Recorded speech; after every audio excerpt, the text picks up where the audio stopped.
Battlehosts. Be a better gamer, build a better community.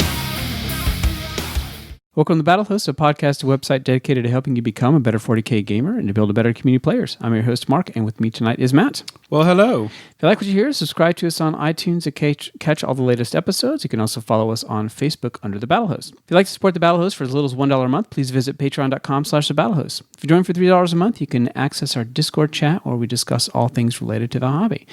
All right, so in this episode, we're going to talk about our experiences at the Nova Open 2019. 2019. So it's just myself and Matt that went.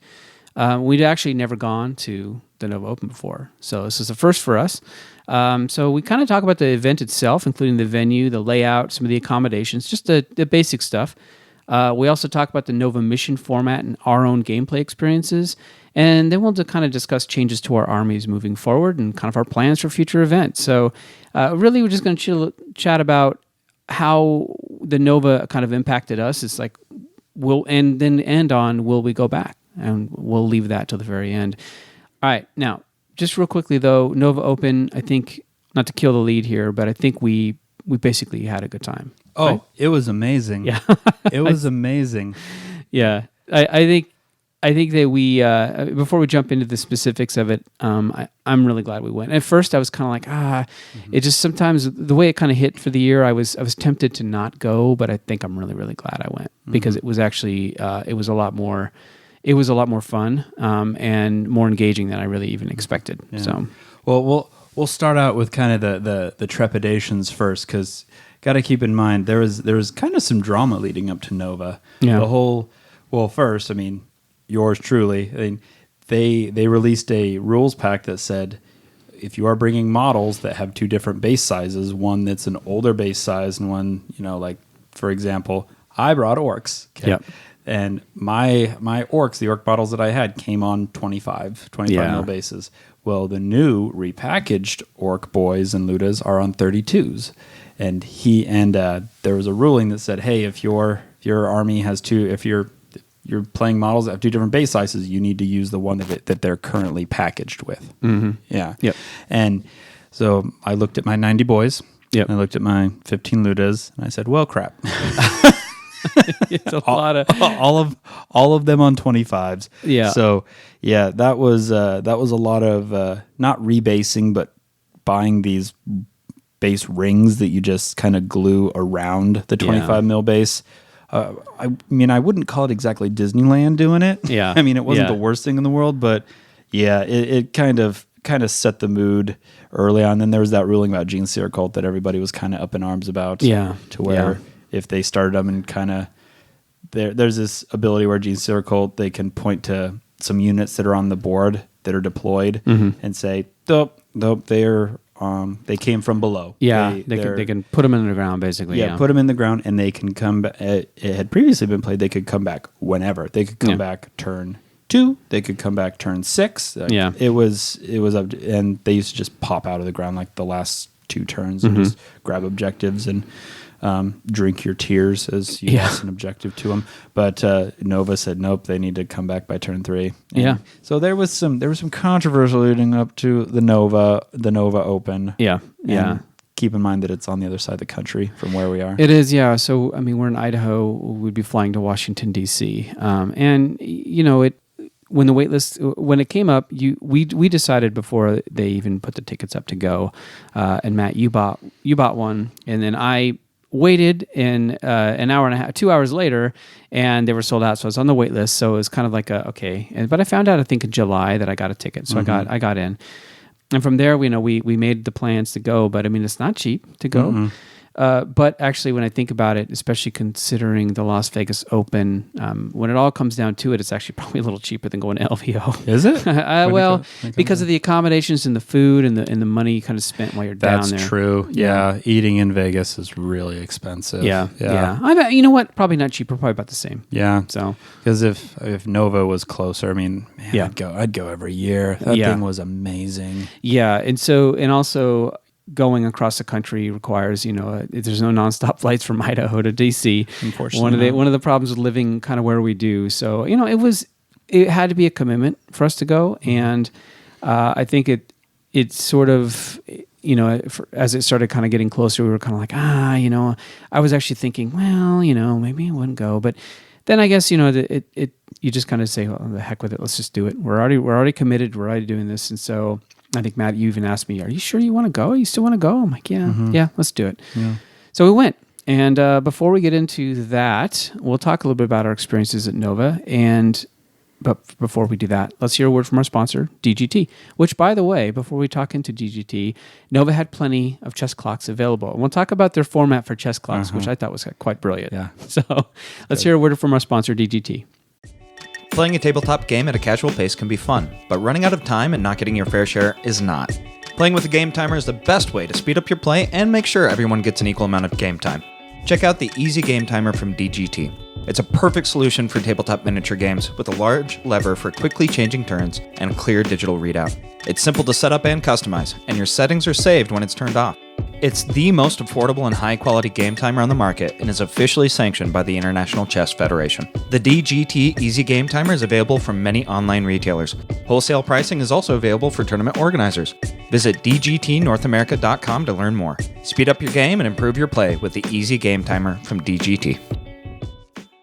All right, and we're back. So this was the Nova Open. This is the 10th annual event run by Mike Brandt. Mike Brandt is a kind of a fixture in the community. He's as somebody who's been running an event for a long, long time. So Nova has been going for 10 years, and this year it was over the Labor Day weekend. And it was at the Hyatt Regency Hotel, and we actually stayed in a hotel across the street. So originally when we signed up, the hotel that was hosting the event ran out of spaces. And so we're like, so we got the hotel across the street. When I say across the street, though, in my mind, and I knew it said across the street, I'm thinking across the street, like, okay, like a busy 6 lanes of traffic one way or the other. Like in Vegas. Like in Vegas. You would think, Like Bali's on this, on the strip there. Like, crap, we're going to have to take our stuff across a crowded intersection and wait for wait for the crosswalk to let us through and things like. Yeah. It wasn't anything like that. No, it was basically like 3 lanes of traffic either way. It was like walking across my subdivision street almost. I mean, it was really, really. It was no problem. Yeah, it was no problem. It was not an issue at all. Yeah, we just walked with our trays, and there was no traffic. There was very little traffic. So where it was located, we say it's in D.C., but what's the actual name of the? It was in Arlington. Arlington, and that's a really nice part of D.C. It's technically Virginia, but it's in Virginia. Yeah, but it's a really nice area. But I mean, the area is basically just surrounded by a bunch of hotels and apartments, and that's where a lot of people will stay. And they'll take, I guess, the train into DC when they go and do work and stuff. So, and those hotels, the one that we stayed in was really nice. I mean, they have some certain accommodations that we're not used to on the West Coast that we really dug. Like they had nice flavored water in the lobbies and things like that. Yeah, the water stations were like these filled with ice with like, there's lemon and strawberries. So every morning we'd go and we'd fill up our water bottles with this fancy water. Yeah, we call it fancy water. Like going downstairs, get fancy water. You get fancy water. Because at LVO you get water in jugs, which is fine. I mean, they have water stations around there. Other majors, you're like, going to the bathroom and gonna just turn on the faucet and get me some water, you know. But this was fancy water. It was nice. I mean, the hotel was worth the cost we paid, and where they had the hotel. I mean, like I said, we stayed across the street, but it never felt like it. I would run back and forth between games, and it wasn't any longer a distance than like staying at a big hotel. Yeah. And we've gone to the Renegade Open, and that hotel was an older hotel. You could tell it had its heyday back in like the 80s. These were brand new and really nice hotels. Yeah. So. Yeah, and I would say it was almost quicker to get our armies from our room in the hotel across the street to the convention area than it was in like LVO. In LVO with Bali's, yeah. With Bali's, because Bali's is just so cavernous with it's so huge. It's just a huge hotel, and it takes you forever to get downstairs with your stuff. But yeah, for sure. Now we arrived on Thursday, so they actually started Wednesday and had the big reveal on Wednesday. And I guess everybody in attendance got a new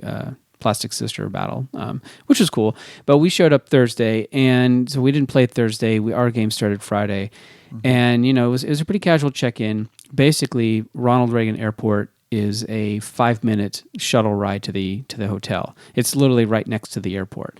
So when I say shuttle ride, it was a shorter shuttle ride to go to the airport than it is for like most rental car lots. So it was super easy just to get in and get out. That was the other thing. It was the accommodations were great, and it was really, really easy to get in and out. But we showed up, and registration actually, it was kind of almost like a business conference check-in. You had a little lanyard with your name, with like a little ID tag, which I'm kind of like, oh, okay, that's kind of cool. Oh, and back to the hotels. Both the hotels are extremely nice. Yep. I mean, the accommodations, the basic accommodations of the hotels are very, very nice. Las Vegas, I mean, it's a mixed bag on what you get in Vegas and other convention halls, but it was just kind of another level. And the registration and things, it was very professional. It was very well organized. Yeah, it set the tone when we first showed up. Yeah, because you get that lanyard and everything, and where you're from, and everything. That was my favorite one. Was where are you from type thing. They had like lists of all the food accommodations that were around, and they had a guidebook they gave you. They had a guidebook they gave you with a lot of the sponsors and a lot of the vendors that we're going to get into later. Floor plans for where everything was located. Yeah. And it's really funny. One of the escalators weren't working, so the escalators was basically like a two-way stairway, which it provided some interesting moments. Yeah. Hey, do you want to walk down that escalator with your army? Like, no, sure don't. Sure don't. We'll take sure the elevator. I think that it's funny because we talk about how nice the hotel is. The hotel was a nice hotel. It was not nicer than a lot of the things that I've been in for work, but for a gaming convention, it was a really nice hotel, considering what we're sort of used to. It was one of the probably the nicest hotel we've stayed in as far as a gaming convention goes. And for sure. Keep in mind, we have not been to Adepticon, so that'll have to be next on our bucket list. Places to go. We got other ones. We got other ones we want to do as well. We'll talk about that later. So the hotel that is in, it takes up most of the hotel. The bottom floor, there was the vendors, and they had a great selection of vendors. What I really especially liked is, the vendors were carefully chosen to be not competing. So you didn't have 3 vendors selling the same 3 MDF terrain or MDF game boards. It was they had Tableware was there. They had a guy that was selling bits, just like crazy amounts of like old models and bits. There was so many bits. I can't believe they gave them that much room. Plastic tubs of just bits. You could find pretty much whatever you wanted from there. So there was tubs of metal orcs. There was tubs of like metal sisters, resin sisters. I mean, it was crazy. Fallout Hobbies was there with stencils. I got a couple of stencils. There was, what was the name of that company that he created? He started off with creating little plastic holders for your models, but he actually Game Envy. Game Envy, yeah. And that guy had some really innovative, cool stuff. And he actually even had some Klinsky Sable brushes that he had commissioned from a company in the UK. And I actually bought a pack for it's like $30 for 5. I'm Me like, too. Why not? Yeah. You can't beat that. And he had some nice contraptions. He had that suction cup rubber thing that you put at the bottom of your paint cup. Yeah. And it very gently gets kind of aerates the paint out of the brushes. Yeah. He had some wet palettes and things that he had built. So he kind of was a kind of an innovative-y stuff there. But they had a lot of really interesting vendors, and they were all pretty high quality, and none of them, like I said, were competing against each other. They were all kind of these different stations, and Forge World was there as well. Games Workshop and Forge World were there. Their setup was a little bit interesting. You kind of had to go ask them if they had whatever you wanted there, and a guy had to run to the back and see if they had it. But it's great to see Forge World in the States. You know? Yeah, and I'm very proud of myself. I almost bought 2 termite drills, but I decided to wait because I'm going to wait because I was this close, especially after the first day. I'm like, I really want some termite drills. No, I'll wait. So then, the second floor up, which was, I guess, 1 floor down from the main area, that was where the 40K champs were. But they had a little swag store. So Nova, obviously has been doing it a while. You could buy pretty much Nova-themed merchandise. There's a little store with like everything, like cups and jackets and shirts and all kinds of stuff. They also had silent auctions that you could bid on, which is cool because part of Nova is that it is a charitable foundation, which is kind of the thing that Mike Brandt kind of stresses.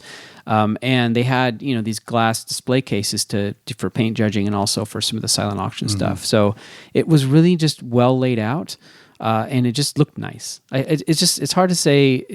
It's hard to really convey how nice and professional it looked. It looked like a really nice business conference that had a kind of a gaming kind of aspect to it. And you can tell that they have been working on this thing all year. Oh, yeah. I mean, some of the contributions for this thing that were on auction, because I think the final total was they got $210,000. Yeah. For what were the charities they had? For Doctors Without Borders, Yep.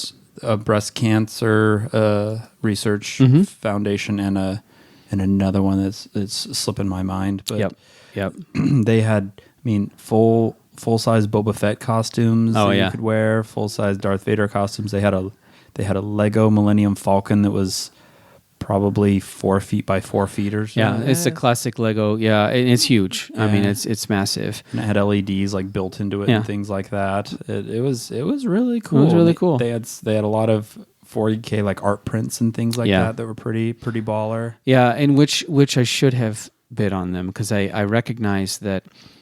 So Thursday when we arrived, we weren't playing games, and that was the day when we should have been doing some of the things, like if we're going to buy some things or bid. Because Friday, Saturday, Sunday was jam-packed.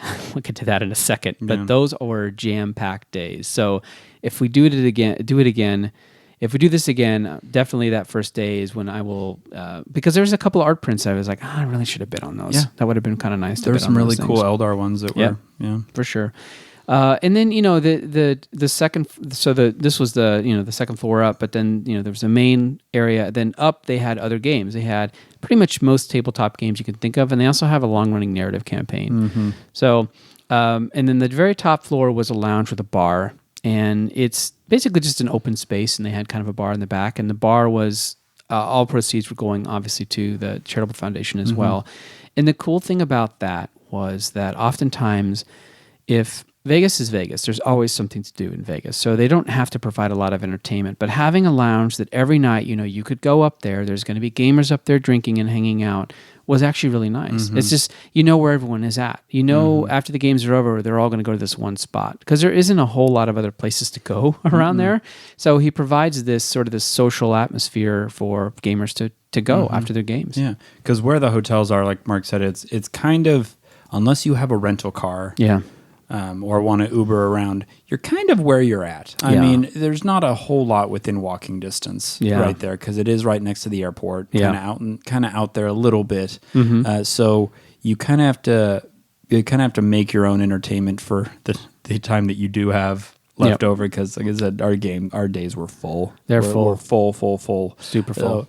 But having that lounge up there was a great place to go just to go up there. We talked to a couple YouTube people, it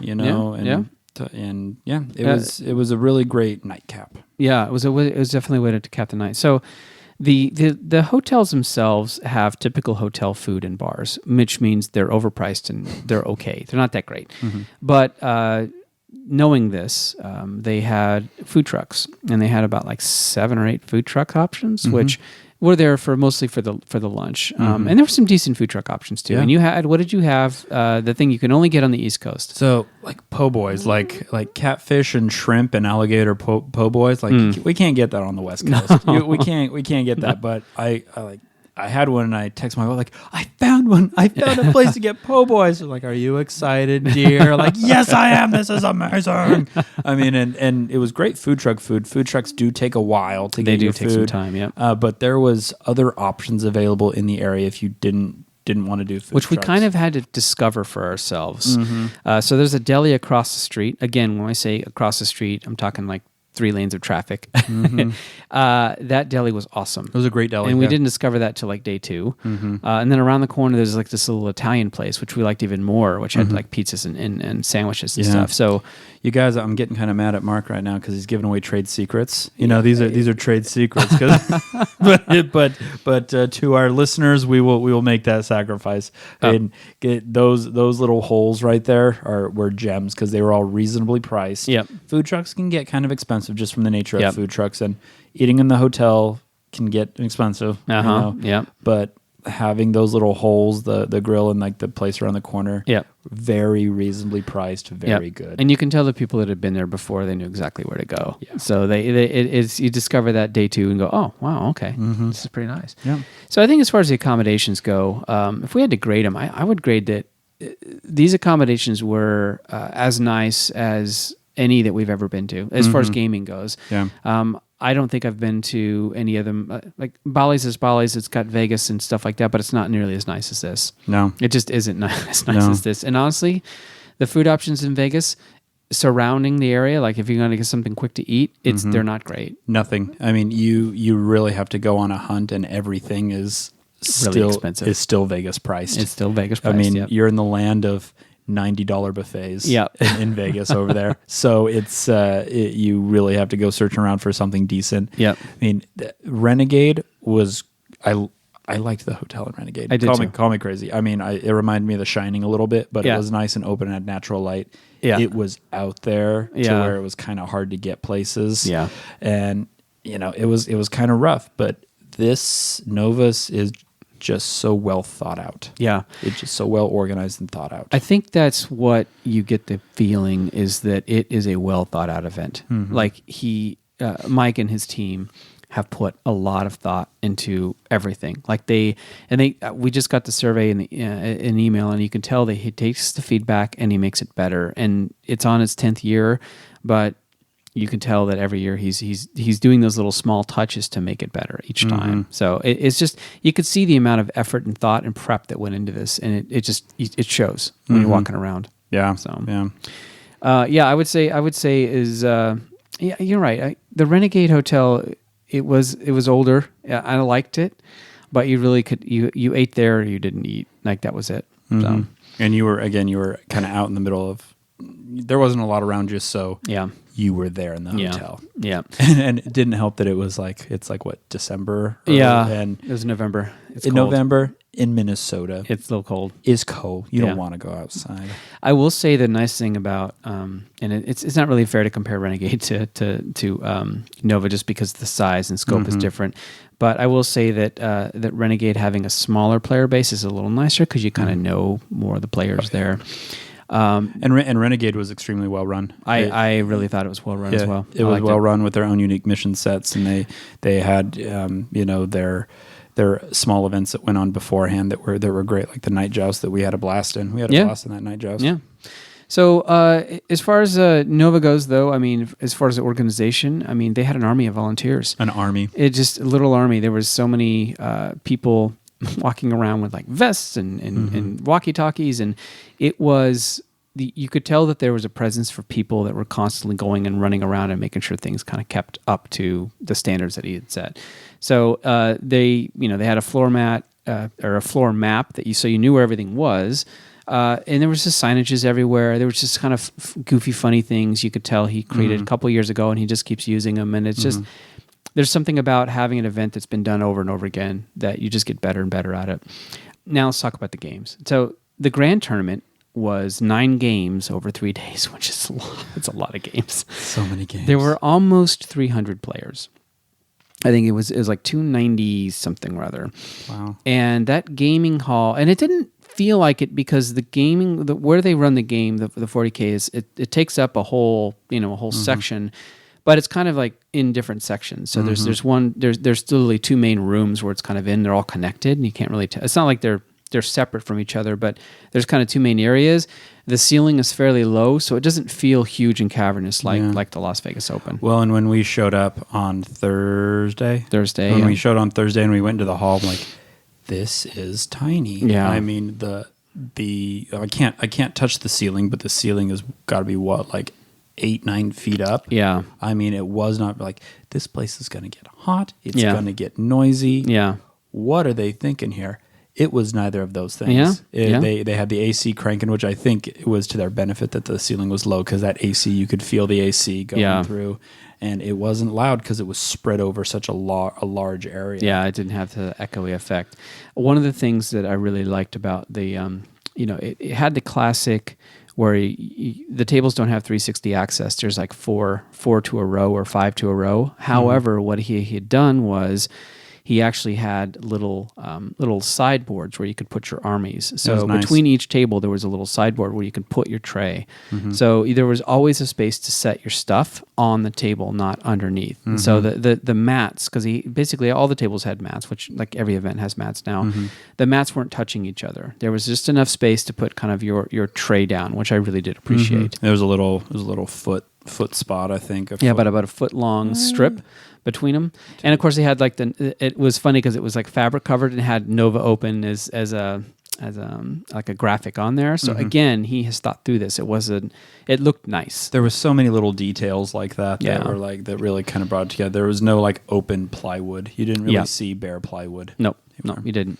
So the first 5 games, the way, if you've listened to a Nova coverage or you've been there, you know this, but it's the first 5 games basically you play, and then everyone gets put into brackets of, I think, 16 kids. And so what it means is after 5 games, essentially it's done, and then where you land, you get put into a bracket of 16. Now, what this means is you can stop, or you can just, I'm going to go ahead and just bail on the event after 5 games, and you'll never go lower than wherever you were at in that bracket. So let's say you're on bracket 3, and you say, I wanted to really get to bracket 2 or bracket 1 or whatever. I'm not as competitive as I wanted. I can bail, and I'll never go below whatever that 3 times 16 down is. So it makes it so that, honestly, at that point, you're playing, hypothetically speaking, with 16 other or 15 other players that are kind of your equal skill, like your equal skill cap.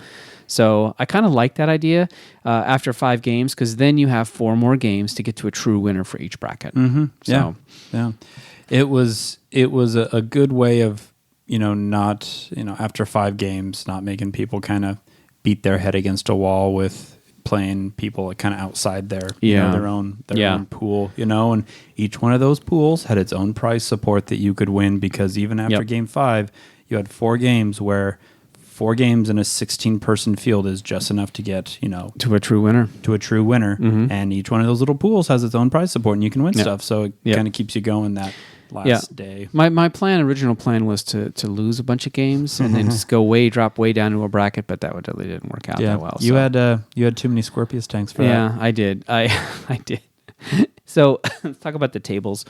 Now, this is kind of the thing that sets Nova apart from every other format I've ever seen, is all the tables are the same. They're exactly the same. Exactly. The layout is the same. The rules are the same. There are 8 pieces of terrain. There are 2 what they call Nova Ls. And when I mean an L, it's basically just 2 walls at 90-degree angle, and they're 2 inches thick, so you can't assault through them. And they're just these like monolithy. They just sit there, and they're probably, I don't know, about a foot by a foot. Or so, about a square foot. Oh, yeah. I would say a bit bigger than that. Like 18 by 18. They're 18 squares. by 18.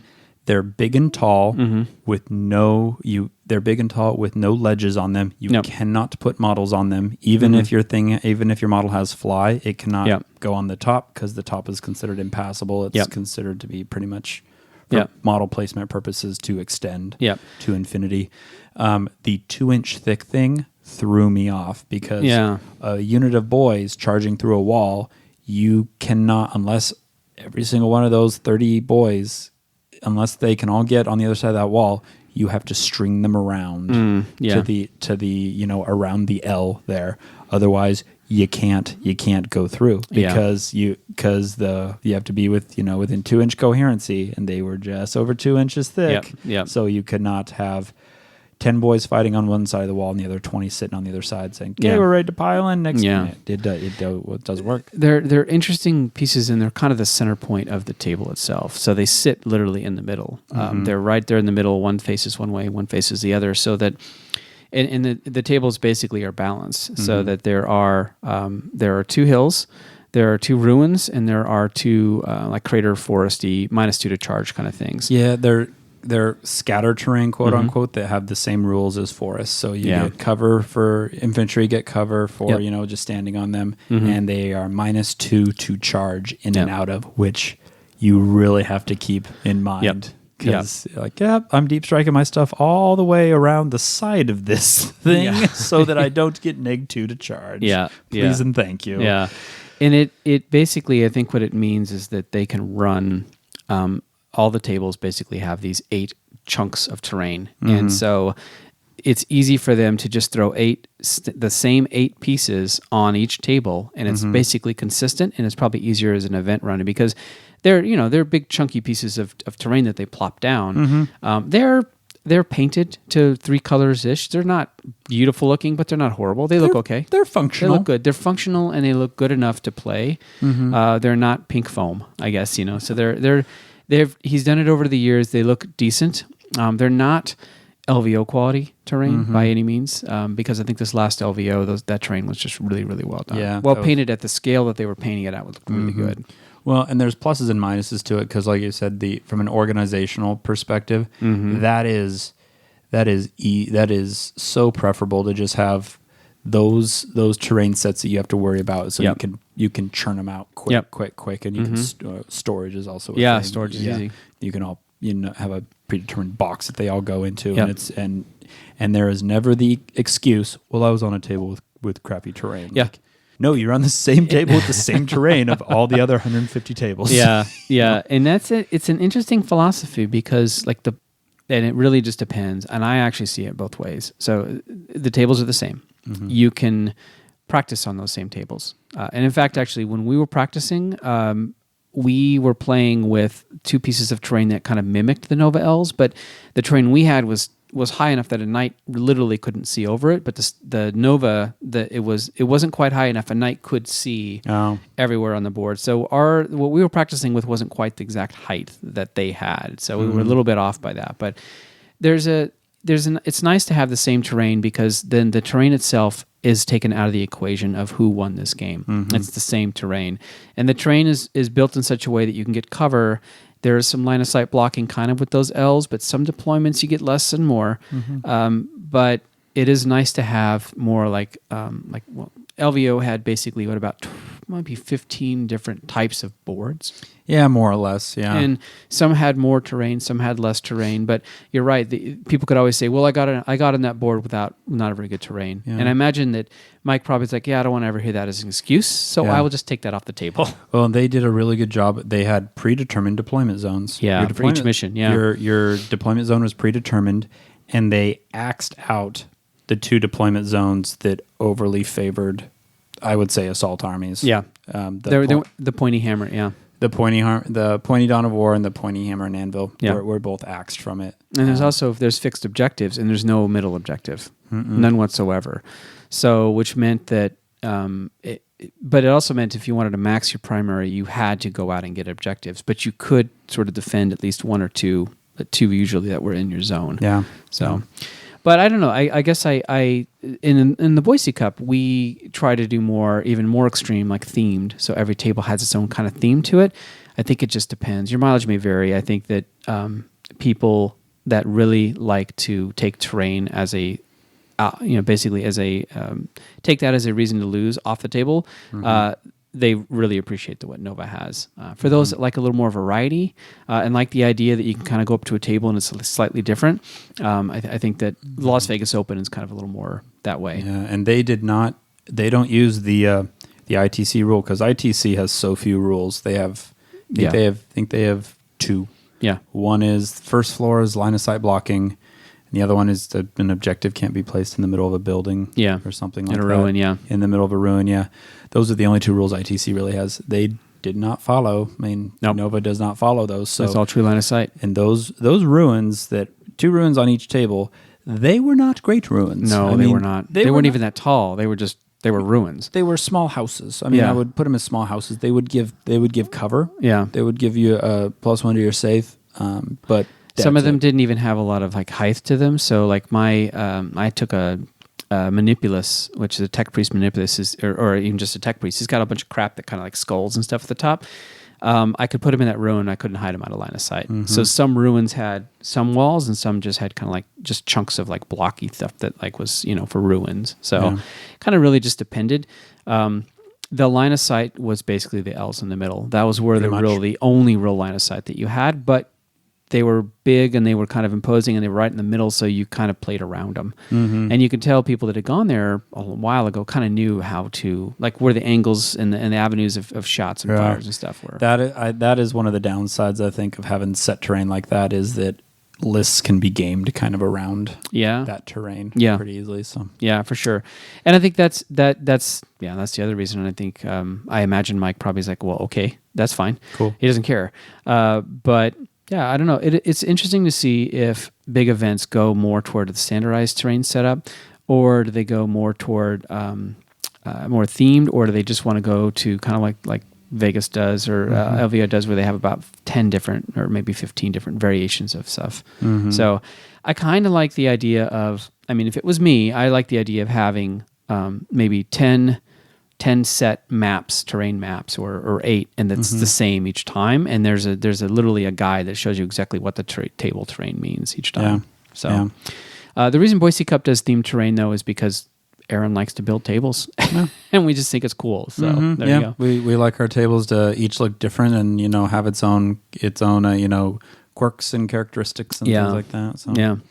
All right, so the organization of the games itself, so like we said, there was 9 games, and you didn't have to play all 9 games. And in fact, by the 9th game, a lot of people were kind of leaving and going home. So it's like any typical Sunday at a gaming convention. Sunday, like there's a lot less people, and it kind of is much quieter. But the first 2 days, it's packed with everyone. And the game started mostly on time. If there was an issue, usually it was a pairing issue or something like that. But they were so minor that... There was one game that started maybe 15 minutes late, day 2, but that was more of a scoring from players. I mean, it wasn't anything the organizers could do. There was a discrepancy after day 1 with a score at the top tables that they had to correct, and because it was at the top, everybody else's pairings would potentially get affected. So they had to fix that before they hash that out before they could make pairings. So. Well, and what's interesting too is that when you hear about events, you hear about some of the stuff that happens, like the controversies or whatever. And there's a couple controversies that came out of this, but I'm playing like upper middle tables. Like none of that affects me, and none of that matters to me. So there's a very few limited people where this drama, quote unquote, affects. Most of the stuff you just don't see. You're just playing your games. Yeah. So anything you read about things that happened, just know that affects maybe 5 people total in the entire event of 300, and it gets to be loud because it's way at the top tables. There was no issues with any of there was no judging issues with any of the stuff that I saw, because we were just playing games. Yeah, playing games. Yeah. What I really liked is they had a PA system. They had milestone callouts, probably a little too aggressively, but basically I think for every turn they would essentially say, okay, this is a milestone announcement. You should be, for example, finished with your deployment and starting turn 1. So if you're not, talk to the judge, we'll get you a clock. And they would do that about 4 to 5 times each round.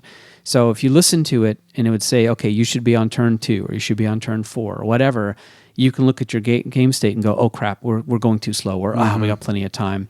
But they also gave you the option to get a clock. Yeah. So in other words, it doesn't really matter what table you're at. You could be on table, the bottom table. And if you're really worried about finishing your game, you could say, we need to go get a clock, because essentially they're offering you an out. You just go talk to a judge. They say, talk to a judge, we'll get you a clock. You had to do that a couple times. You didn't have to get a clock ever? I didn't. No. Yeah. I should have on one of my games, but I didn't. I got a clock for 3 of my games. Yeah. I mean, because you'd look at it, and by nobody's fault, you'd be looking at, you'd hear the milestone, like, you should be starting your turn 3, and like, we are just barely into turn 2. Yeah. And we need a clock. Yeah. And it only takes one of you to request a clock. Yep. And you'd say, Judge, you'd just hold up your arm and say, Judge, clock. And they'd probably be preset it for the time that was left. And preset it for the time that was left. Say, okay, whose turn is it? You are officially on the clock. This clock is binding. That's super awesome. Yeah. Because then you don't have to have the awkward conversation. And also, you can feel free to have a clock midway through the game without having to worry about, like, well, crap, how much time do we have? Because they do it all for you. And they didn't use ITC Code of Conduct or ITC chess clock rules in there. Yep. Because, I mean, which are a great thing to have, but they kind of convolute the rules a little bit, because ITC chess clock rules are like, if both players have less than 5 minutes, like the round's over type thing. They're just like, nope, you go until your clock reaches 0. Yeah. And then when that clock goes to the other person, they get to play until their time's out. Yeah. Type thing. So it was very straightforward. It was very easy to learn type setup they had going. Yeah. And I think that they provided all the structure and the judges provided the support. But it doesn't have the players are expected to just play their games.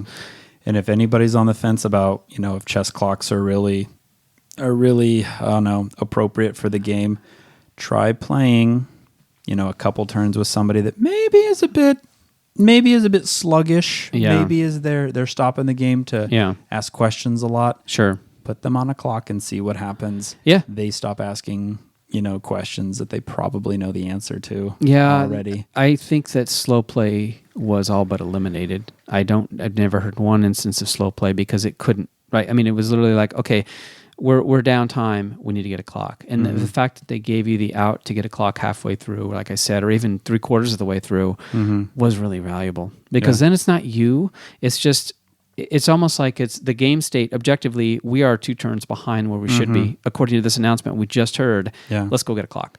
Or we need to get a clock. And then the judges come by, and it's not me bullying my opponent. There's not convoluted rules about, hey, should we start with this or end with this? It's just, we just start it and we realize, hey, we need it. Let's get it. Yep. So, cool. And I think that we should point out, too, that the players there they're there for competitive reasons. The Nova narrative is a long-running thing. There literally are 2 pools there. There's the narrative, and then there's the competitive. That is the most competitive event that I've ever been to. Absolutely. Definitely. Like, far and away. Yeah. I mean, LVO was big, and it was, it had a lot of muscle these past couple years. Nothing compared to Nova. Yeah.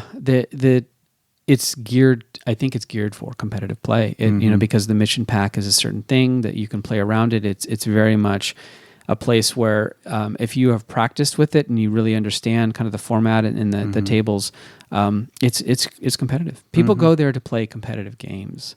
So if you're there just to have fun, I mean, you could. I mean, I don't know. I can't speak to the more bottom tables, but there were some people there that were there just for their first event and they liked it because the structure. Sometimes having structure in place is really nice. Yeah. But I tell you, a lot of the people I played, there were a lot of competitive players there. I think if that's an event you go to for haha good times, I don't know if your first day is going to be necessarily haha fun. That's true. I think about second day when you're kind of you're within that group of people that are haha here's my 3 land raiders type of fun thing. Yeah. And then the last day when that's all that you're playing is haha here's my I don't know. Here's my Warhound Titan or whatever. Sure, yeah. here's my single model army. Yeah. Let's go type thing. I think you'll have fun that second and third day. Day 1 might be a bit rough. Yeah, I will say that what I also enjoyed is they provided score sheets, and they provided score sheets where basically they were just printouts, and they were 2-sided, so you tear them in half. But the score sheet was essentially there that you and your opponent sat down and you could. Okay, it's funny because you get into a rhythm real quick, like exchange army lists. You look over the army list, ask questions, you pick your secondaries, and you sort of get into this funny rhythm. Like by the end of it, you kind of are really practiced on the mechanics of just playing through a competitive event. Yeah. And I mean, it was kind of an all hands on deck type thing. We've talked about the army of volunteers and things like that, but Best Coast Pairings was on site. Yeah, I mean, two of them were there the whole time. Yeah, and Games Workshop was on site. We rode in the elevator with Duncan. Yeah, that was funny. and we got his insights on contrast paints, which were very insightful. He likes them. He thinks that they have some really, really good uses. Shocker, type thing. The head rules writer for GW was there. I mean, it was all hands on deck for this thing. Yeah. Mike has obviously a lot of pull and pulled in a lot of heavyweights there to be there to make sure that it runs smoothly. So I think the score sheets were really nice. I think that everything was there to give you the cleanest, most competitive experience you possibly could have, and it showed. And I don't know if it's maybe because I'm a better player or I had a better list. Maybe a little combination of both. But I was playing much more tougher competition there. And it was really, I could tell in the players, some of them were, if they were casual players, they were really, really good casual players. Like they were you could tell some of them were like the best casual players in their area. They were just now going to an event. They were no slouches. They knew their rules. They knew their stuff. Yeah. And that towards the end there when at the end of events, you can usually say like, hey, we're both out of the running for like pod 1 and pod 2. Yeah.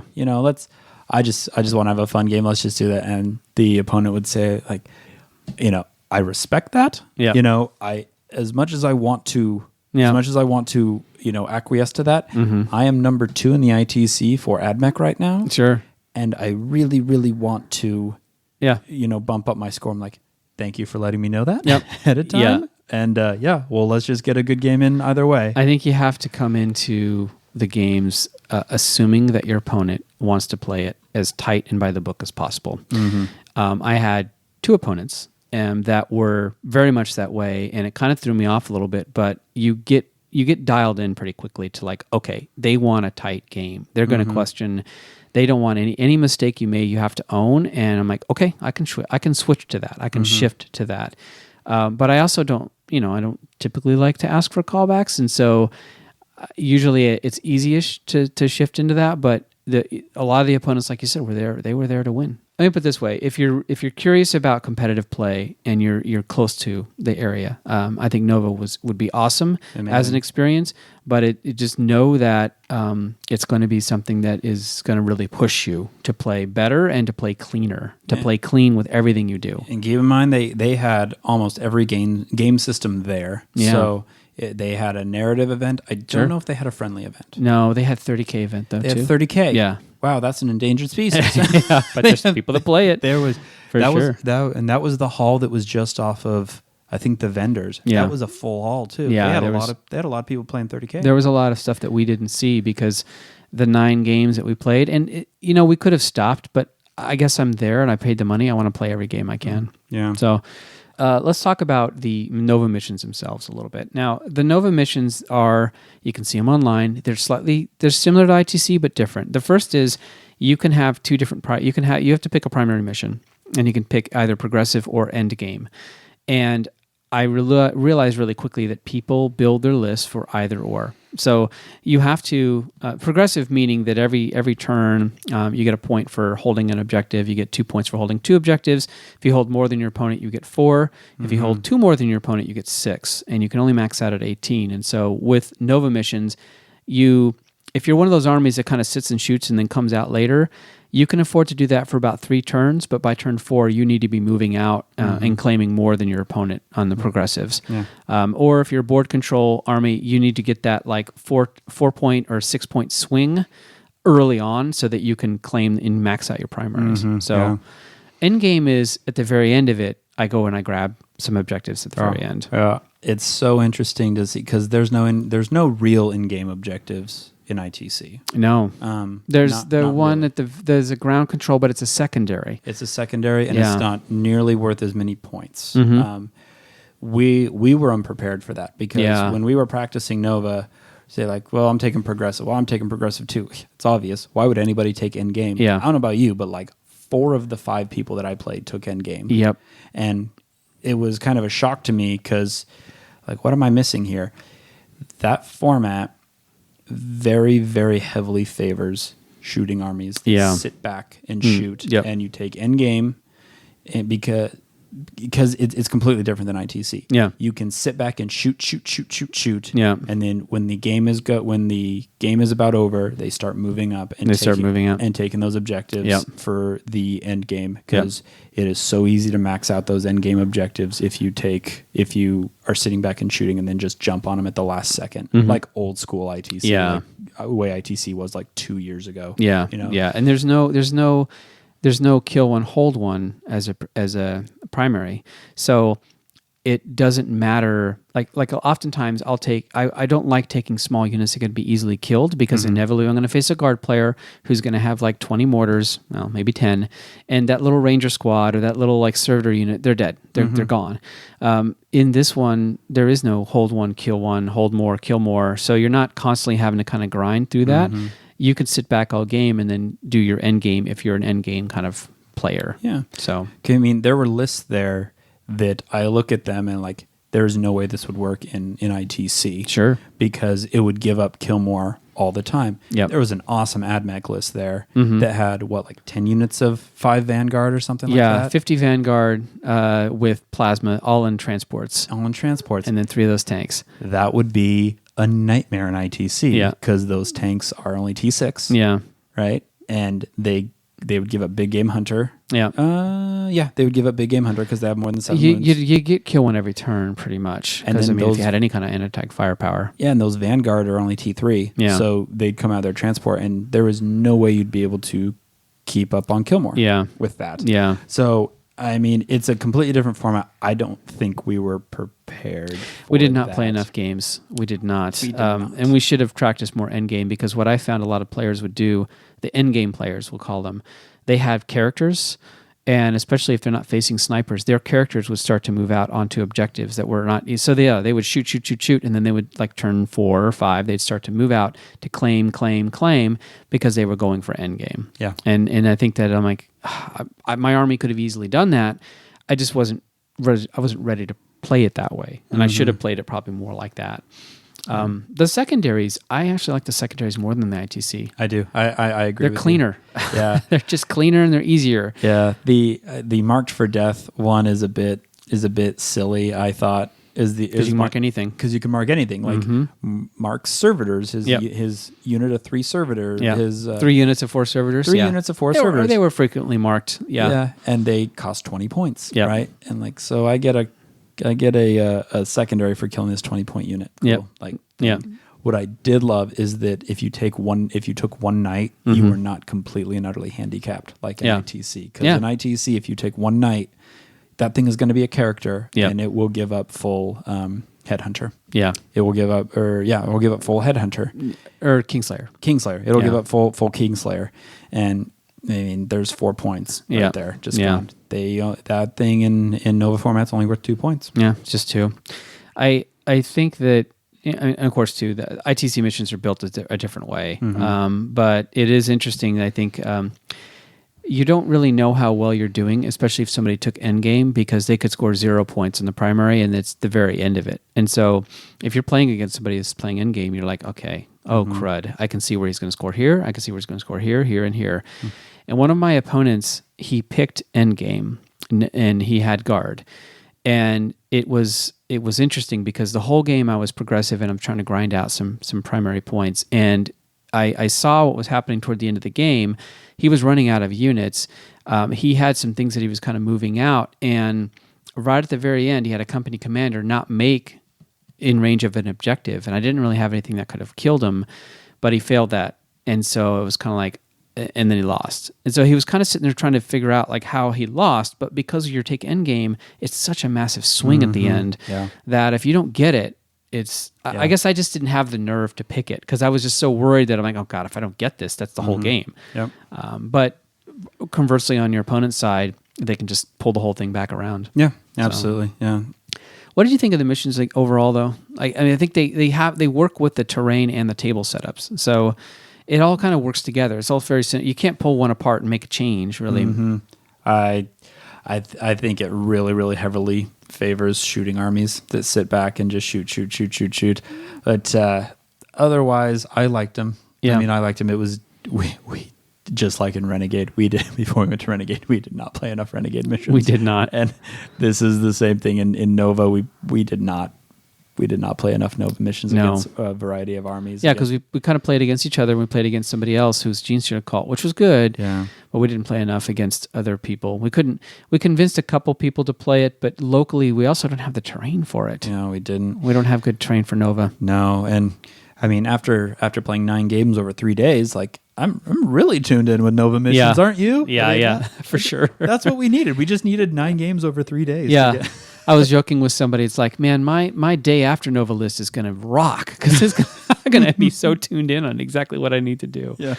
I think that if we, we'll talk about if we're going to go again, but if we go again, we would need to create custom terrain that kind of mimics exactly the dimensions of the stuff that they have, and we would have to convince a bunch of people to play. And I think that's the only way to get around it because we can't. I wouldn't want to go back in again and just sort of like not know the format because if you're East Coast, you probably play Nova and you probably play more Nova as the lead up to Nova comes because Nova is not as big as ITC, but it's obviously still a presence. Yeah. So, but Mark, you probably had the best thing for Nova missions, which were those Scorpius tanks. The Scorpius tanks, because they sat back, they had long range, and they shot out of line of sight. They could shoot out of line of sight, and they were super.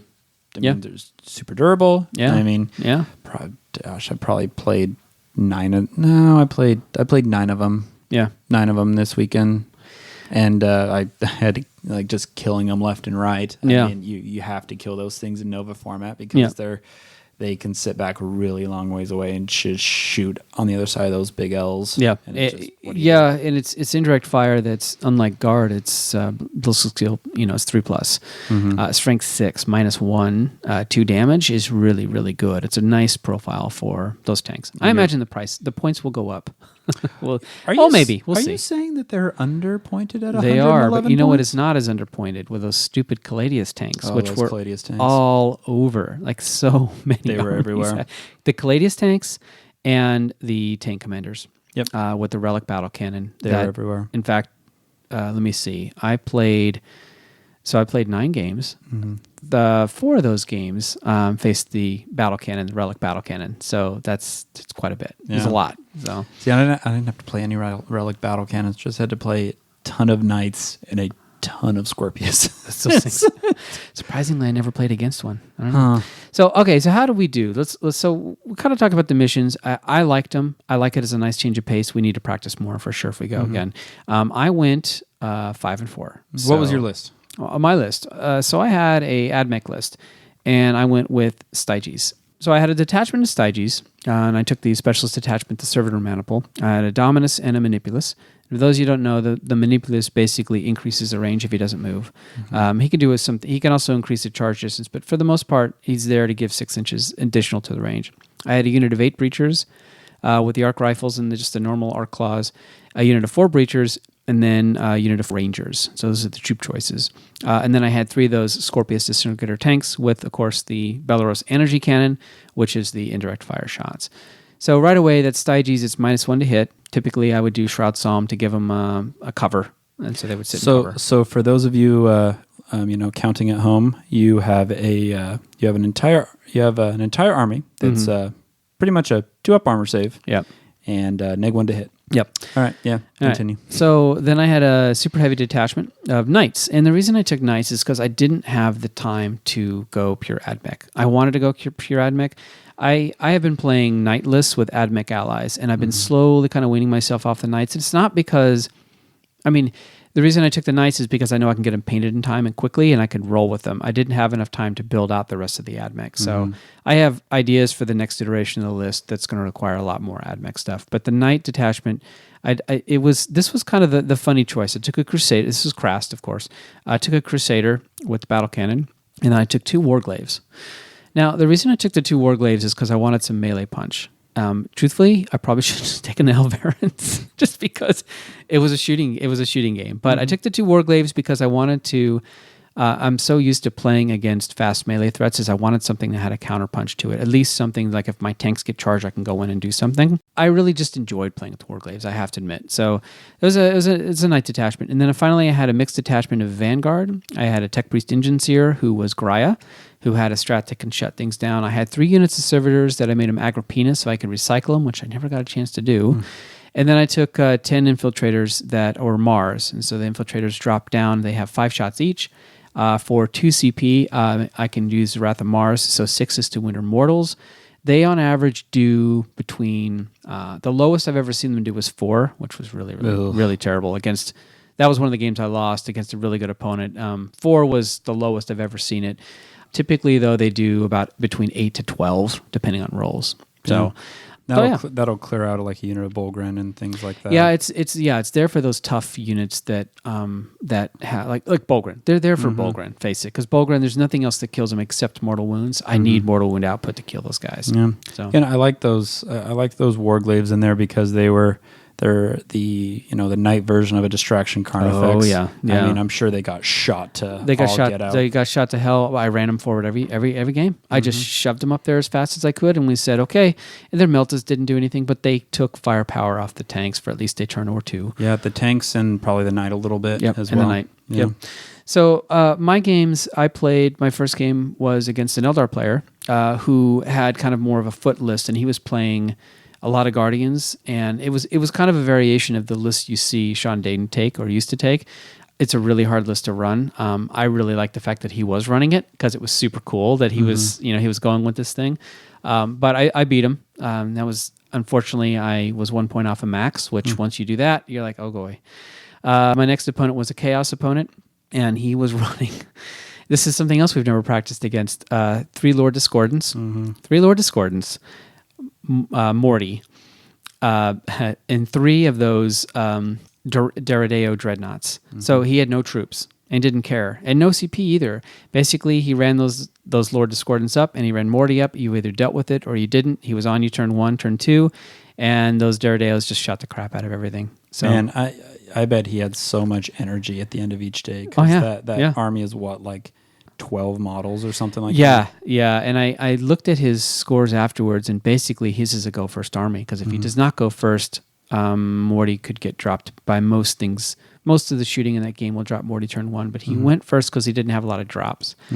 One of the things I found really quickly after that game, after having not gone first 2 games, I'm like, I really have way too many drops in my army, because Nova doesn't play the chapter approved where, the style of deployment that ITC does, where you deploy yours, then I deploy mine. It's always alternating deployment.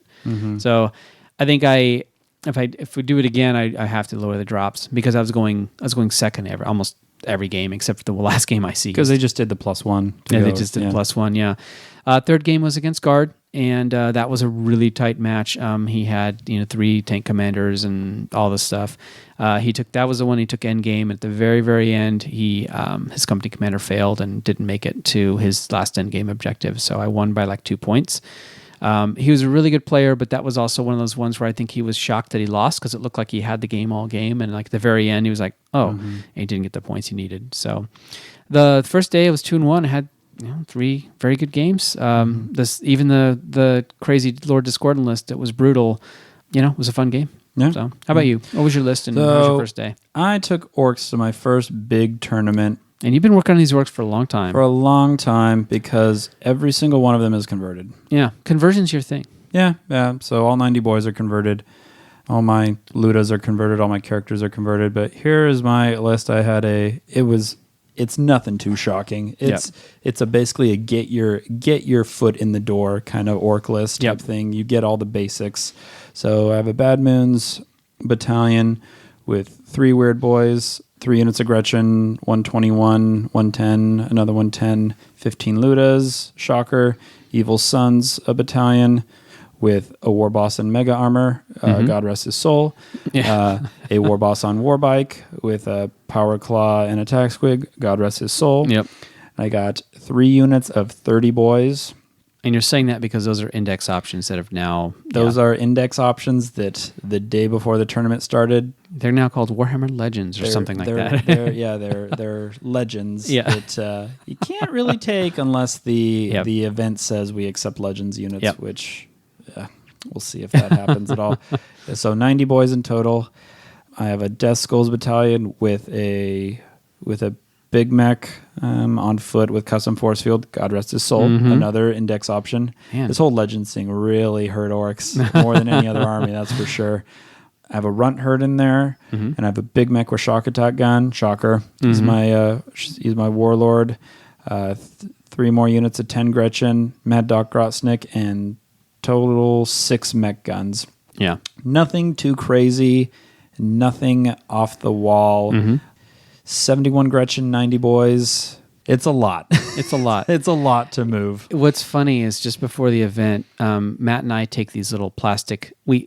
We both independently came up with the same... We both must have gone to Target roughly the same time of LVO, like 2 years ago. We got these little plastic trays that are like little, it's Mother's Day. Here's your breakfast in bed tray. So we each bought these. They're thick, heavy plastic. We have this little metal sheeting at the bottom so stuff gets magnetized. And then about a week before the event, let's see if this tray works. My stuff doesn't fit on this tray. So I had to get an ITC. I had to borrow an ITC tray, and my stuff barely fit. You borrowed another one that was about that large, like an army tray. It was the same size, It was the same size from, I think, Hammerhead. And your stuff didn't fit. Nope. I put all my stuff in that huge tray. I haven't seen them make any bigger trays. Nope. And I was still short room for 30 boys. Yep. And a few Gretchen. Yeah. But like, oh man. There's a lot of stuff, man. It's just a lot of stuff. So not going to go too far into my games, but my day one, I mean, I had played a Thousand Suns guy who had the Noctilith crown, that big giant Stargate looking thing. Which you were impressed by. That thing is cool. Yeah. I mean, it's really great in Nova as well because it's big and it's intimidating and it's cheap and its strength. It's T8 with a bunch of wounds and it holds an objective. Yeah. Which they still haven't fixed that. Yeah. I don't know if they will, but it lets you reroll psychic tests. I mean, my mech gun, my big mech with shock attack gun kind of went ham and killed 2 dreads in one turn. Yeah. Which it can do. And it was kind of not a game from there. I got a near max score on that one, which is always kind of the worrisome. Played another Chaos guy after that with a bunch of Plague Bears and kind of the prototypical the Jim Vessel, TJ list. Those Plague Bears are super good. And, just being able to blob on objectives at the end of the game and stay there is quite difficult to counter that. The last game of the day, though, was really fun because I played against I think it was four of those Chaos Knights, 4 of the new Chaos Knights. And oh boy, am I reminded that the Castellan without Raven and without the Act Top profile stratagem is not good. No. The Castellan without all that Imperium window dressing is quite bad. Yeah, it's just expensive. Especially against orcs. Yeah. Especially against orcs. But one thing I didn't know is those knights can summon. Oh, okay. Yeah. He summoned a unit of 20 brimstones. Oh. To just mob on an objective. And it was quite clever. Yeah. I mean, they don't get a objective secured or anything like that because they don't come in a battalion. Yeah. Anything like that. But it's quite good. Yeah. He might be better served just by running 3 Questoris Knights and not run the Castellan. But it's not called a Castellan. It's whatever the Chaos version of the Castellan is. Titan or whatever. Yeah. He did well. I mean, he had clearly done that army to do a really good paint job. He did a really nice paint job on it. Yeah. That was my day one. So basically, we did really well our first game, lost our second game, and then won our third. Right, so we're 2-1 day one. Day two, I played 2 really tough competitors. So the first list was a Caladius tanks with. Then this is the first time I played against Caladius tanks. 3 Caladius tanks, the tank commander, the Wyvern, and a Knight Crusader and a bunch of guard stuff. So that was a really tight game. I made a bunch of mistakes there. I had my Warglaves pushed all the way forward, and I went after the Caladius tanks, which trying to charge those is just dumb. It's just stupid no matter how close you are because they tangle foot and the -2, and you could be literally an inch away and miss the charge, which I did. I should have gone after the tank commander, by far. And that was when I should have realized it from day one. The tank commanders are mean against my list, especially. Those tanks are great, but they will punch through them pretty quickly. Oh, yeah, for sure. Because there's just too many shots. So I did lose that game. And then the second game of the day, or second game of that, so now I'm 2-2. And I'm like, okay, that's fine. Yeah. So then after that, I played against a night list, which I like playing against night lists because I know how to play against a night list. And so that was a really pretty fun game. It was super cool. He was a former AdMech player, and he had brought knights, and so essentially it's can you slow the knights down and can you kill the knights? And at this point, the breachers are doing a lot of work for me. A unit of 8 breachers that I can give 5-up invul to, and they're tanky. They sit there and they're really, really tanky. So I caught a charge from a knight, forgetting, of course, he had Raven, so he could step way over it. But still, it was a good game. And then my last game was, so after that you get seated into brackets, and so I played against, I think, probably the other top player in that bracket, and he was playing Grey Knights, and I completely underestimated how much firepower the Grey Knights have, and I recognized that a weakness of my list is because he had 3 Dreadnoughts with las cannons, autocannons. He had 2 Razorbacks with las cannons. He had 3 of the... Basically, he had all high-strength firepower with 3 Vindicators. So his was all just crazy good downrange shots that just started punching through most of my army pretty quickly. So his list was pretty skewy. I think you would have just trounced him with your orcs, but at the same time against somebody like me where I had a lot of armor stuff, he did really well against it. So yeah, and that was my day 2. So I was essentially I was 3-3. 3-3 after day 2, which was fine because I'm seated in my bracket and doing the thing. Yeah. So day 2, I got I don't know if the name Devon Swan rings a bell to anybody, but he's on Team Canada. Very nice guy. Not playing a nice list. No. He was my game 4. He was running 3 Sky Rays, 3 regular hammerheads, and 3 of the Forge World hammerheads with long strike. Yeah. Now, that is an army, and I give him all the credit in the world. Yeah. He was a fantastic opponent. I applauded him for not bringing, the prototypical Tau stuff. The Riptide list, yeah. It did not make his list any more fun to play against. That is a list that if they go first, their win percentage dramatically increases, especially if you don't have a way of reserving a bunch of stuff. Yeah. Because those Sky Rays, they blow all their seeker missiles and all that stuff early. Yeah. And everything had seeker missiles, pretty much everything had seeker missiles. And that turn 1, they just devastate you. Yeah. They absolutely devastate you with all the smart missiles and everything. And I have never seen somebody clear 30 boys and like 50 Gretchen. Wow. So quickly. Yeah. Under a custom force field and everything like that. With Mad Doc. Yeah, with Mad Doc nearby. It was a quick game because just the sheer amount of DACA that he had in the deployment zone to where he could get close enough to shoot all of that. Yeah. But yeah, that was a quick one. The classic Tau versus Orc, can you get to me type thing. Yeah. Wonderful, wonderful gentleman though. If you have the chance to play Devon Swan, I highly recommend it. He's that dry humor, but oh man, is he funny. Well, and he's playing like Mech Tau, which is super cool. Yeah. Which is a very variant of what you don't see that very often. Yeah, so. It was really off the beaten path. Cool. Meta Tau list there. My fifth game was up against a really nice chap who listens to the show. Okay. I'm losing his name, but he had a really well painted Dark Eldar and just as an Eldari list. Yeah. Primarily, it was mostly Dark Eldar, but there was some Eldar planes in there. A couple few Crimson Hunters, I think, and he had a Void Raven bomber, and he had a couple big units of Grotesques, a few Ravengers in there as well. So there's always like a comfort of because like I have played all those units, and there's a comfort of knowing knowing exactly how everything in that army works. Yeah. So, could position things to make sure that he could never drop his bomb, which he never did. He was never able to drop his bomb on me. That thing survived to like turn 5 and it still wasn't able to drop a bomb on me because I just positioned everything to away.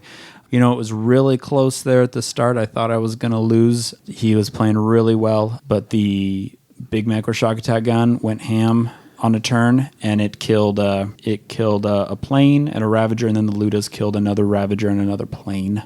And I think that's probably the story of your army, is if that Big Mech with Shock Attack gun goes ham, then it's a game. Yeah. It's really, really tough for your opponent, but if it just doesn't do much for a couple turns, it's going to be a hard game for you. It giveth and it taketh away. I mean, there are games where it rolls like an 11 on its strength, and that means every hit is also D3 mortal wounds. Yeah. And it has killed vehicles just on those D3 mortal wounds without even rolling for damage. Yeah. Without even rolling for the actual shots. Yeah. Of it, But I was able to pull it out against that nice Eldari player. When we were seated, I played a gentleman with who runs a painting commission business up in Canada. Had a really, really, really nicely painted. It was Imperial Guard and Knights. Yeah. Knights seem like a tough matchup for orcs, but if you know what you're doing against Knights, and the only reason I know what I'm doing against Knights is because Mark has beat me a few times with Knights against my orcs, and I like, okay, here's how to not attempt to take down Knights. Don't charge in, boys. I mean, boys are kind of like a wet noodle. You might be able to get like 3, maybe 4 wounds off of a Knight, but that's if you're lucky type thing. Yeah, and the Endless Fury Relic Gatling Cannon, if it's on a Knight, you don't charge that Knight because those 6s explode. It's gruesome. Yeah. It's really, really bad. Well, and this dude also had two tank commanders with the Punisher cannons. Yeah. And those things are 40 shots each. They're like strength 5. Yeah. mows through orc boys. Yeah. That kills orc boys faster than anything. Yeah. Thankfully, they can be touched. Yeah. And once they're touched, they're useless. Yeah. Kind of thing. But I was able to sneak one out against him. I think I was in like pod 4 or something. Pod 4. Yeah. Okay. I think I was in pod 6. I think it was a couple down. So somewhere around like higher middle. But so the second day, I mean, so your record then, your second day was 4-2? 4-2, yeah. Yeah. So, and I'm 3-3. So that was the second day. And, after the second day, it was the third day is kind of where you see a lot of drops because people are like, well, I'm just not really excited about the pod or whatever, or even after the 5th round. But we committed. So we came back for the third day. And when you come back to the third day, probably half the hall is empty, or there's half the players because, people are just looking to, it's a long day. And again, even if you don't play any of your games, you're only going to drop to as low as you can on that whatever your pod is. And a lot of the really top players, if they don't get that first or second pod, or even the first one, they're just out. But we treated it like, well, it's like LVO. Here's our RTT for the next day. So I started off playing day 3 against it was a Imperial Guard and Custodes list. So he had the bikes and he had Trajan and he didn't have any tanks. He just had the bikes and some of the stuff on foot. So that was a great game. Basically, it came down to he just played the objectives more than I did. And he had a single squad of guard left on the table by turn 6, and he still won by like 2 points. Ugh. So it was that close. But I would say that the games I lost were against either players that had lists that were just really hard counters to mine, or they were better players than me. The games I won, I feel like I had a list advantage on the players. This one, I think it could have gone either way. This was really like, I could tell. It's fun when you meet a player that you're like, okay, they play the way I play. They have kind of the same level. Our lists are really well matched. It was one of those kinds of games. So I really did enjoy it. It was great to start the game off with. After that, so I lost my first game. Then I played a guard list, and after having played a bunch of tank commanders previously, I knew how to play that guard list. I misplayed that. I had my knight crusader up like right on the deployment zone, and he put his gallant. He had a gallant right on the deployment zone, 1 inch off. And I'm like, he goes, well, I could probably make the charge. I'm like, well, it's 25 inches. So of course he full tilted, and he made like a 10-inch charge. Ugh. And that knight had 2 wounds left after that initial just round. So like turn 1, he made it in and took my knight down to 2. And that knight of mine in my list was really the source of a lot of high strength, long range firepower. So after that, I was playing down for most of the game. So, but I was able to squeak out a win there. And then finally, in our very last game, I played against a guy who played classic Tyranids with the 2 units of Gene Stealers and the Swarm Lord and the Hive Tyrants, and it was literally like. So you got into a time machine. You went back like 9 months ago, and it was like a list 9 months ago that was scary. And it's funny how times have changed. And I actually seized. That was the first time I went first. I seized, and I had to seize on him, and I just had too much firepower and just shot him right off the board. But he was really awesome. And he runs 3D6 Wargaming. And so if you're in the market for some stuff that 3D6 Wargaming, highly recommend it. He has these little these objectives that are little mouse pads. They're like circular mouse pads. And I think I'm going to have some of those printed up. Yeah. Super awesome. So it ended well. And he was such a great opponent. And I just enjoyed that last game so much that, it's funny because you think like, oh, if I'd have done this, I'd have done that. Or I might have won this game here. But I just don't think I would have changed the order of opponents because my day 3 was great. Day 3, first game, I pulled a pretty tough one. I think the dude is 3rd in the ITC for AdMech. His name's Kyle. He's from Mark. You met him at Renegade. Yeah, met at Renegade and LVO a couple years ago, I think too. Yeah. And he's a real nice guy. Nice. He's super nice. And he was the ones that I was saying like, hey, we're not exactly in pod 1 or pod 2 anymore. I mean, it's time to we can. Put our hair down a little bit. He's like, no, I'm going for best AdMech, and I completely understood him. Yeah. I completely understood why. That was the only game I went first, and on my first turn, my Big Mac with shock attack gun killed 2 of his Scorpius tanks. Yeah. And that is a big ugh. Yeah. When 2 of those Scorpius tanks are gone. Yeah, it's only 222 points. I'm saying that out loud just makes me feel bad that that was such a big win, killing 222 points. But they are just so good, so good in that format. And they're two of the biggest punches that you have. And my war boss like jumped up and killed one transport with his Mega Claw, and then piled in and fought again and killed another transport with his Mega Claw, and it just stuff was dying quickly. Yeah. He had a super turbo termite drill that just would not die. Like it rolled 6 6s for saves, and against my war boss on bike, and it's just like, I am not going to die type thing, which was fun. It's always fun when, because I was beating him pretty handily, and it's always fun when you can find those little like battles in the game when it's clearly decided. You can find those battles that are like, this is the real battle. Yeah. Can this termite drill take down this war boss on bike? It's moral victories. We had a lot of fun. Yeah. The next game I went in against a dude that had 3 knights and 3 Scorpius tanks. Lovely. You literally played against me almost every dang game. Almost every game. And a bunch of guard. Came down really close to the end there. He rolled, I think we counted 9 straight 4-up saves for his knight. Ouch. Yeah. Yeah. What do you do? Yeah, you can't do anything against that. And real nice guy. He squeaked it out at the end. My final game 9 on third day. Yeah, you're done. Yeah. And me and this AdMech player who I think won Best Painted. Yeah. I think he won Best Painted at Nova. Name's Dave or David. I had this beautiful, beautiful yellow AdMech army with no Scorpius tanks. I did not have to play no Scorpius tanks. Yeah. Beautiful breachers that had been converted out of Bulgrin that looked amazing. Yeah. And dragoons, and 2 of those drills that started on the table that were just like wandering around and like blocking my boys, because those things are T8.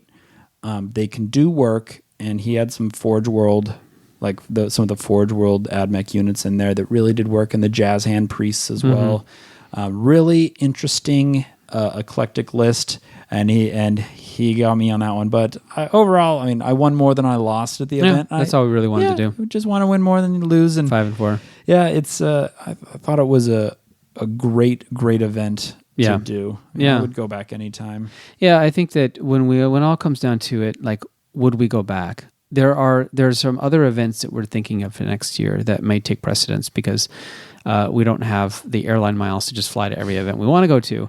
But Nova, I think, is definitely got to be a consideration. We have never gone to Adepticon yet, but I still think we'll see. We'll see what we do.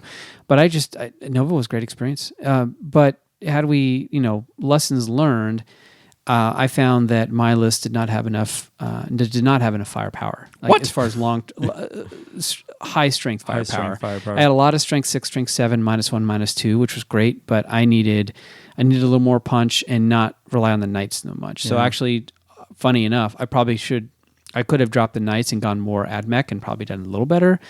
But I don't know. I don't think it was a list necessarily. I think it was just I needed to learn how to play in the format a little better, and we just need to practice more. Yeah, and that is one thing that was again a very obvious thing once you got a bunch of games in. Is this is very much a long range firepower event. Look at who won. I mean, a Tau player won. Yeah, I mean with Triple Riptide, and he's a very good player. Yeah, very good player. Yeah. But he had a ton of drones like 40 drones to protect said long-range firepower. Yeah. And he had a few commanders that had really, really high strength, some high-strength firepower. It wasn't long-range, but he could get it there. I think it was that, and also kind of more to the horde armies, and not even necessarily the orcs, but like Gene Stealer cults, because Gene Stealer cults is kind of, they're not even really a horde army. They have a lot of melee tricks to get into melee. They're a horde army that can pop out of nowhere and negate all of that long range firepower that we just talked about. Yeah. They can go second and be fine with that. In fact, they want to oftentimes. At the end, like by game like 4 and 5, like I was protecting my shock attack gun and my Ludas, like my life depended on it. And my Big Mac guns, because my Big Mac guns always got shot. Like always got shot. And I'm just like, I want more. I need more long range shooting, which is not something orcs necessarily do particularly well. Without a ton of command points. Being used for that. So, if we were to go again, I would have something completely different. And I think that we would practice more, and we'd try to find more people to go. And the jury's still out. I mean, obviously, Mike Brand has a whole another year to get reset, and I imagine he's starting right now with the survey he just sent. Our next big event, though, so we're not going to SoCal. So neither of us are going to SoCal. We just that was not in the cards this year. Our next big event is going to be maybe the Rudder in Salt Lake. But that's not huge. That's just it's probably be like a 40-person GT. 40-person GT. We'll have whenever Thomas Hex from Oakley decides to set a date. Yes, Thomas. He needs to set something for the Rudder. And we'll probably do like an Ironman here, but there'll be just kind of smaller events, and and then next is LVO, and so much can change from now till then. It's hard to even say what we'll do next because. We travel to some events, but we don't go to all of them, and we just kind of pick and choose which ones we want to go to. Yeah. As far as the changes to lists and armies, it's hard to know because, I'm going to kind of fill out AdMech. I mean, there's an AdMech list that I, came up with after the event. I'm like, that has, instead of Warglaves, I'm going to run Dragoons because they're awesome. There you go. They're -2 to hit, and I'm like, well, and they can move up 9 inches. They can do the advance. I'm like, I think I like them a little better than the Warglaves. And had I had time, I would have built them and ran them instead of having the Warglaves as the melee. How many Dragoons can you fit in the place of a Warglaive? I usually between a single Warglaive, like 2 or 3. Okay. But I was thinking of going with a unit of 4 Dragoons and then the Jazz Hand Priests in a drill. There you go. Because now AdMech has the new Tech Priest engines here that gives you a +1 to hit. And those priests have... They have 3 shots each. They're assault, they're strength 5, but you can give them Wrath of Mars. It can explode on 6s, but if you have the Tech Priest, they'll be exploding on 5s. The new Tech Priest, by the way, from the new Blackstone Fortress, who is bonkers. He is bonkers. So the hits explode, then the wounds would just be normal, but it would be... the mortal wound output would be comparable to the Infiltrators, and I like the Priests a little more than the Infiltrators, and then I like having the drills, so... Some slight changes, probably drop the Knight, go all in on AdMech, but at the same time... Remember, you can keep the Knight and still be pure AdMech. That's true. You still do that too. But for the most part, I think there's not going to be major changes, and our next event is LVO, and there's so much that's going to happen in the game from now till then that it's hard to say. Yeah. What about you, Matt? What are you doing? Oh, well, Mark, you're not going to drop the Scorpius tanks, though, right? No, not at all. No. That's crazy talk. Those took forever to paint, and they were not my favorite things to paint. Those will stay in a list until I switch back to Eldar, assuming and whenever Eldar gets their new book or some sort. So, they're too good. They're too good. They're too good. Yep. Over 9 games, moving about 100 models. Pretty darn close to 100 models. Or 200 models, sorry. Yeah, just right at 200 models, including all the characters and stuff. I don't know if it's for me. Works? Yeah, I don't know if moving 200 models is for me. Keeping in mind that, it's still early and may move to more of a mech, like a mech-ish type, orc army. It's my first Horde army that I've ever played, and I don't know if Horde armies are for me. It's a lot, man. I mean, It's just so much. just the building and painting, and then just like you said, just playing it. When that huge army tray, and it was a good one, doesn't fit your army, the next step up is to have one of those stupid rolly carts, which a lot of people at Nova did. You don't want to be the rolly cart guy. I don't want to do rolly cart. I just don't want to be a rolly cart guy right now. I mean, no offense to him, but it just is one extra thing. I wouldn't be able to rolly cart fly somewhere either. Yeah. I mean, that would be a whole nother thing. Yeah. Because transporting an army on an airline right now is a roll of the dice, literally, unless you can carry on. Yeah. And I'm able to carry on some airliners, not all. Yeah. And you don't know what state your army's going to come in, but we'll see. I might add some more of the orcs and just go with the orcs because I've spent so much time, building and painting and things like that. But yeah, we'll see. Yeah, it sounds like the nice thing is your army is well painted and you will always have it. So even if you don't play competitive, you can do whatever you want with it. And it allowed you to do some convergence stuff too. But it's funny because orcs they came onto the scene, but the players that play orcs are the diehard orc players. There's something there for the diehard orc players, but it doesn't feel like an army that you can just casually get into. But it is fun, just like jumping like a supercharged war boss up the table and goodbye night, type thing, and assuming you make it in over Overwatch, because that's why I like playing against Gallants, because you can 3 stubber shots or 3 stubber shots. Yeah, that's it. I just have to get through 3 stubber shots. Yeah. I can do this. But then when you're charging into a Crusader, you just kind of Just you have no other choice. You just kind of close your eyes and say a small prayer underneath your breath to hope they get in. But man, oh man, might not be for me. Might be back to the drawing board a little bit, but we'll see. Yeah, well, there's plenty of stuff that's going to come out from now until then, and we'll see what happens. So, that I think is it from our Nova Open experience. This is the first time we've actually gone through and briefly talked about our games.